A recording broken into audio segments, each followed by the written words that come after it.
জাপানের ফুজি পর্বতের পাদদেশে অবস্থিত এক রহস্যময় জঙ্গল আওকিগাহারা, যা সুইসাইড ফরেস্ট নামে পরিচিত। এটি শুধু প্রাকৃতিক সৌন্দর্যে বিখ্যাত নয়, বরং এর অন্ধকারাচ্ছন্ন ইতিহাস ও অদ্ভুত ঘটনাগুলোর জন্য কুখ্যাত। আজ আমরা জানব এই জঙ্গলের ভয়ঙ্কর রহস্য। আওকিগাহারা প্রায় 30 বর্গ কিলোমিটার এলাকা জুড়ে বিস্তৃত। এর ঘন গাছপালার জন্য দিনের আলো সেখানে পৌঁছায় না।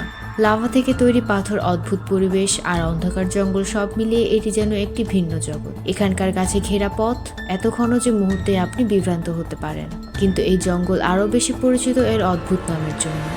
সুইসাইড ফরেস্ট নামকরণের কারণ, 1950 দশক থেকে এখানে প্রচুর মানুষ আত্মহত্যা করেছে। প্রতি বছর উদ্ধারকারী দল প্রায় 50 থেকে 100 মৃতদেহ খুঁজে পায়। কিন্তু কেন এই জঙ্গলকে মানুষ বেছে নেয়? বিশেষজ্ঞরা মনে করেন জাপানের আর্থিক চাপ এবং মানসিক স্বাস্থ্যের বিষয়ে সচেতনতার অভাব এর পেছনের প্রধান কারণ।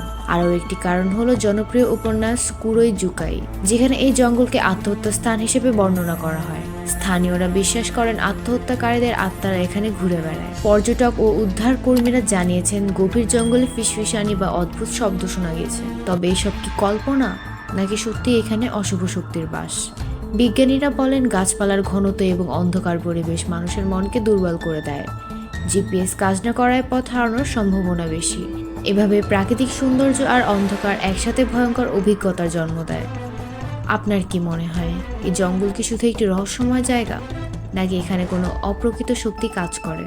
যদি কখনো এই জঙ্গলে যান, নিশ্চিত হন আপনি ফিরে আসতে পারবেন কিনা। ভিডিওটি ভালো লাগলে লাইক করুন, সাবস্ক্রাইব করুন এবং রহস্যের আরও গল্প জানতে সাথেই থাকুন।